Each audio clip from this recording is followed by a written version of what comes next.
Hello and welcome back to the MLB DFS slate breakdown for Tuesday, August 27th. We got 9 games to go over on both slates. As always, we will go over those, but first we are going to start with the perfect lineups on both sites and the winning lineups from yesterday.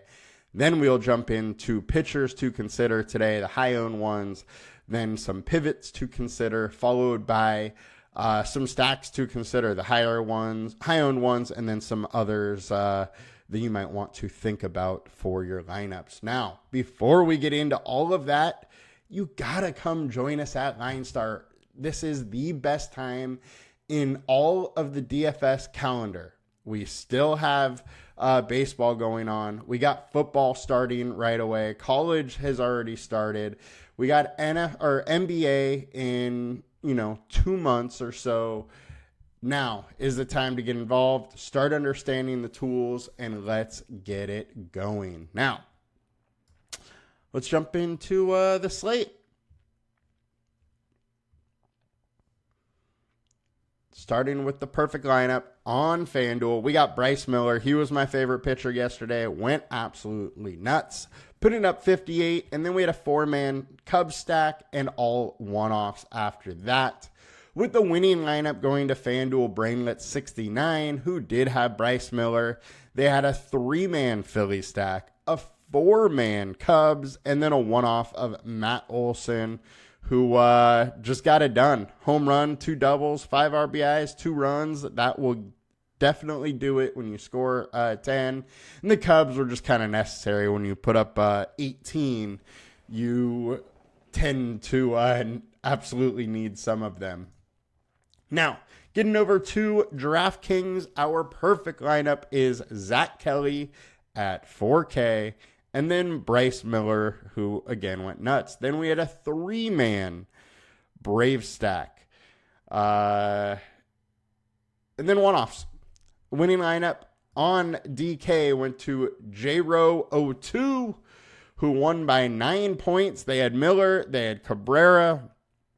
Cabrera is somebody I talked about yesterday, how he has actually done decently in Colorado, and he was able to do it again, which kind of surprised me because I also wanted to bet against his K prop, but that was really what kind of kept him going yesterday, is just a ton of strikeouts, which isn't normal. He had been under his K prop 89% of games so far this season and crushed it yesterday. Then we had a 5-man Atlanta stack, 2-man Padres with a one-off of Andrew Benintendi. Congrats to JRO02. You took it down. You won 50K. Now let's get into today. All right. Starting with pitching on DraftKings, we got Jack Flaherty as your highest owned pitcher. Now this one is a tough pill for me to swallow because he's facing the Baltimore Orioles. Now, Flaherty is a very good pitcher, very consistent, rarely gets beat up, and he's been dominant this year. 3.17 FIP over his last 20 starts, 3.4 over his last 5. The K rate is up there. The issue here is that he's facing the Baltimore Orioles, who 327 WOBA versus righties, 180 ISO, very solid numbers. They also have just crushed several very, very good righties. Can they do it again? Absolutely. Do I want to have Flaherty going against them as the highest owned pitcher? No. I don't mind having some Flaherty, more as an insurance policy, but this is a similar situation to me as Zach Wheeler yesterday. I just don't think his ceiling at his price is fully there.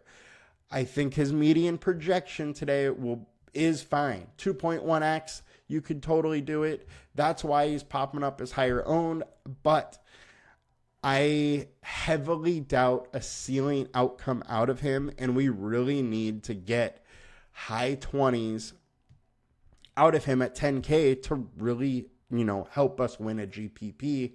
And being high owned, and I think that is a little doubtful today, I'm just not really loving the spot for Flaherty. Next, we got Andrew Heaney. Look, he's first the White Sox, who are absolutely terrible. So for that reason alone, we have to consider him. The one thing with Heaney is that he can be pretty inefficient and end up only working, 4 innings, or he can be super efficient and go 6 innings and 80 pitches. Now, he doesn't get much of a leash, so his efficiency today is a giant thing. He's averaging 30% less fantasy points away, which hurts, but he is versus the White Sox, who are absolutely awful, strike out a decent amount. And I don't mind going to him. I think 7K is too cheap for him in this spot. 2.3x, 25.8% combined K rate. I don't mind having some of them. Definitely not going to try and go overboard with him, but he's too cheap to not consider whatsoever. Next, we got Dylan Cease, 9.9K.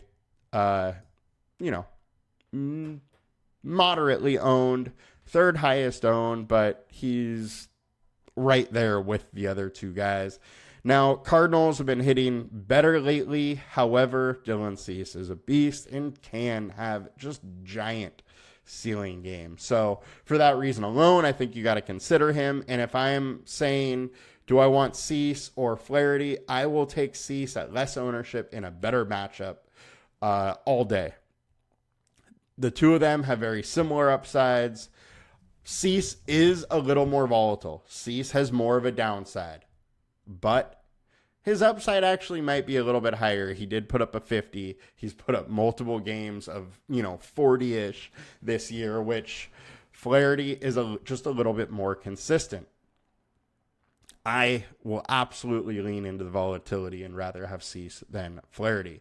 However, with that being said, I don't think you got to have either of them. I do like Cease today. Cardinals have been hitting a little bit better, but Padres really are in must-win games down the stretch here. They are in a wild card battle. They're in a NL West battle, and they need to stick to their guns and keep plucking away. And I think Cease ends up getting to the Cardinals a little bit today. I don't necessarily expect a 30, 40-point game out of him, but I think he can get into the high 20s in this matchup, and that's really why I'm more on the Cease over Flaherty. Logan Gilbert next, 9.4K, 2.1x. He is my favorite pitcher on the slate, just as Bryce Miller is. They're back in Seattle. He averages 26% more fantasy points when home. He has been pitching brilliantly lately, 2.96 FIP over his last 5 starts with a 27% K rate. The ERA over those starts, hasn't been good, but he's been pitching way better than that. And he's faced decent offenses. The Dodgers, the Pirates are meh. The Mets are solid. Philly is solid. Boston is solid. So 5 good offenses. 2.96 FIP. Give me it against the Rays, who just aren't that good. Very interested in this spot. 26.7% combined K rate is solid, and he can definitely give you that high 20s, low 30s in this spot, in my opinion. Next, we got Jeffrey Springs. For DraftKings, I think he's an excellent click. You have the same thing as you do, on the other side of the ball. You got a Seattle offense that just isn't that good. Versus lefties over the last 20 games, 189 average, 135 ISO, 274 WOBA. Those are Chicago White Sox numbers. So definitely give me some Springs. He is a very solid pitcher, still working back. The one issue with him is he's maxed out at 87 pitches so far this year, and I don't really expect him to get too much over that. They're going to be very cautious with him. Rays don't really have anything to play for this year. He only had 3 starts last year before Tommy John, still working himself back. Next season is really where, he's going to get a little bit more leash. I do have to bring up the fact that he's averaging 36% less fantasy points away, but I got to bring up the fact that this game is in Seattle, and it's a super pitcher-friendly park, and they just strike out too much for me not to consider him at 7.5K, 2.5X. I would way rather Springs than I would Heaney, and Springs is lower owned, so there's that for you. Spencer Swollenback. This kid is pitching absolutely unbelievable now. 2.13 FIP over his last 5 starts, 37% K rate, and he did it against the Mets, Marlins, Colorado, but in Colorado, Angels, and Phillies. Decent offenses or very hard pitching spots like Colorado or Angels. Now he faces a Minnesota offense that's good. I don't like facing Minnesota, but this guy's been crushing. So I can't get off that bandwagon now. We have a 30% combined K rate for him for today.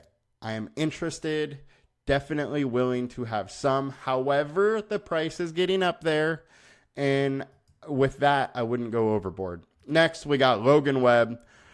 This guy is just an absolute beast. Give me Webb. He is too low owned. He has a 2.74 FIP over the last 20 starts and a FIP of 2 over the last 5. The one thing with him is his K rate is just not that high, 22%. But with him, he pitches deeper into games. He's a little more efficient. Went 8 innings on 93 pitches, 7.2 on 104, 7 on 110, 9 on 106. He can work deep into games. He regularly gets 7 innings. And if he's going to get 7 innings, the lower K rate doesn't matter quite as much because he has more batters to strike out, giving you a good overall performance in the end.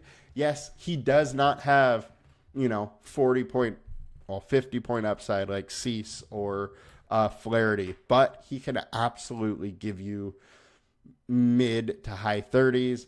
I would expect him to be in high 20s. 8.7K is totally doable in this spot. He is, I do have to bring up the fact that he is 30% less fantasy points away, and he's facing a tough Milwaukee offense today. But I am still intrigued with some of him, and I'm going to have some. Just understand there are some forces going against him as well.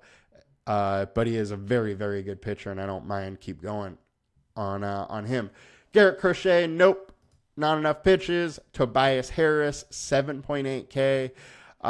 Giants have been hitting very well lately. Myers has been good, though. If you want value piece, I don't mind going there. I do wish he was a little bit cheaper, though. Simon Woods Richardson versus the Braves. I think Braves are an interesting stacks.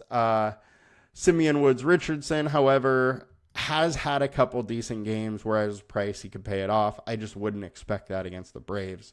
Sean Manaea has been pitching absolutely brilliantly, and the Diamondbacks are worse versus lefties. So slightly intrigued here.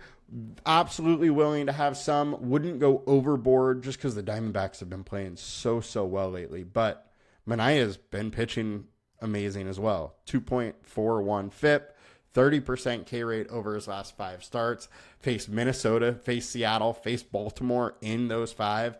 All good offenses. I don't mind a little bit of Manaea. Just don't go crazy on it. He's low owned for a reason, but there's definitely some leverage to be had with him. Also, Eduardo Rodriguez, good old E-Rod, has been pitching decently. He got up to 100 pitches last game, so he's at least in consideration, but the Mets have just been crushing lefties. 295 average, 205 ISO, 368 WOBA over the last 20 games versus lefties. So I don't love that spot, but he is at least of interest. However, I'm probably not really going too much of him. Next, let's get over to FanDuel. We'll be able to make this one a little shorter because all the games are the same here. Dylan Cease, your highest owned pitcher. Personally, I would be going Logan Gilbert over Cease, over Flaherty, but Cease would probably be my second highest owned pitcher. I do have to bring up, there is some weather concern in St. Louis today, but it's a situation where we are probably fine. All of the storms seem to stay west long enough that we shouldn't have an issue, but it's a situation. We're getting into late August, into September. The weather is going to be more a concern now. You just got to check back closer to lock to see how that one is. But Cease is definitely interesting. Spencer Swallenbach, I'm fine to go to. I don't love his price point, but he's at least of interest to me. I like Andrew Heaney. My one thing with him is the fact that you need the quality start with him, and he is so Jekyll and Hyde with his efficiency that it's hard to count on him. Fine with having some. Don't love going hard on him. Springs is kind of the same, not necessarily due to inefficiency, due to pitch count. He's just averaging 80 pitches so far this year, and it's hard to go 6 innings in 80 pitches. He hasn't gone past 5 yet, and that's what worries me. If you don't get the quality start, he's just not making, a winning lineup. Logan Webb going unowned and absolutely interesting. He could easily, look at this. Cease he's in an okay spot, not a great spot. Flaherty, tough Baltimore offense. Logan Gilbert falters at all, and Logan Webb has a good game, and Logan Webb could be the pitcher you need. So I think there's absolutely a path to him being that guy. And that's it. So I would consider him. The low-priced option that I'd consider on FanDuel would have to be Tobias Myers, 7.9K. I think he could get it done. He's shown the ability to go 50. Pretty much all of his big games have been at home. Well, his 250-point games have been at home. But he does have that ability to go into those, mid-40s, low 50s point scores and get it done. So for that reason, I am a little bit interested. Giants have been striking out a little bit more lately, 25.8% K rate versus righties over the last 20 games. We had a 23% combined K rate on them. So slightly interested there, but it's a similar spot. I wouldn't go overboard. Now, let's get into some stacks. Get over to DK, get the full 5-man stacks. Our highest projected stacks, we got Colorado. Should be no surprise. It's a Colorado game. 11.5 total, 1.5 point higher than anything else. So it's of interest. We got to look at this game. Munoz just isn't a great pitcher. He does have big time split differences between righty and lefty. So that Colorado lineup will matter today, but you got to consider, any team in Colorado. Arizona versus Sean Manaea. Look, they haven't been as good versus lefties, but it's hard to bet against that Arizona team right now. I'm fine if you want to play some Arizona. Dodgers versus Cole Irvin. Absolutely. Dodgers have been rolling, and Cole Irvin isn't that good of a pitcher. Boston versus Yariel Rodriguez. I love this spot for him. They crush righties. We got a Fenway game, which can allow some big time scoring. Miami versus Cal Quantrill. Quantrill had a couple really good games earlier this season, but he's fallen off. Miami offense can get it done lately, and slightly interested, especially with it being in Colorado. And now let's check out the highest owned stack. So we got Miami, we got Colorado. Both of them we've talked about. It should be no surprise they are the highest owned. I think that Boston and Toronto need to be considered in this also. But it looks like they're going way under owned. So highest value stacks, we got White Sox versus Andrew Heaney. Makes some sense, and we're going to have some leverage there if Andrew Heaney is a little higher owned. Heaney can get beat up. I don't love the White Sox. I think their offense is terrible. I think their team is terrible. But we've seen crazy things happen. Can they get there? Yes. And, they're only plus 113 today. They aren't big-time underdogs. Could they win this game? Yes. Could they be useful from a DFS standpoint? Yes. I just wouldn't go overboard with them, and I'd probably stick to more 2-3-man stacks than I would 5-man. Highest ceiling spot, we got Arizona, we got Boston. Boston I absolutely love for today. I just don't think Rodriguez is a very good pitcher, and that bullpen behind him is terrible. I think Boston is going under owned. And let's click the teams. Highest implied total, 6.1 for Colorado, 5.4 for Boston. Boston's going under owned. They're right there with the highest owned teams. And just getting half the ownership. So give me some Boston. Dodgers, very interesting. Texas versus Garrett. I'm intrigued on. Garrett has fallen off with his reduced workload situation. A FIP of 6 over the last 5, and the bullpen behind him is bad.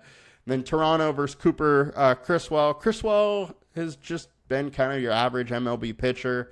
It's in Fenway. He can get lit up. The bullpen behind him is bad as well. And those are my main considerations. I will consider Arizona, Mets, Atlanta, and the Padres, but outside of that, I'm probably sticking to the top. If you want to go with some leverage stacks, by all means do it. They can get it done. Seattle is one that I would say is probably pretty, or St. Louis is one I would say is probably pretty interesting, just because Cease can give up those 6-7 run games. And whereas somebody like Flaherty doesn't generally do that. But Baltimore is a good enough offense where it makes some sense to try and have a little bit of leverage there. So that'll do it for us today, guys. Hope you guys make some money. Good luck today. Please like, comment, and subscribe. Helps us a ton. I will see you tomorrow. Peace.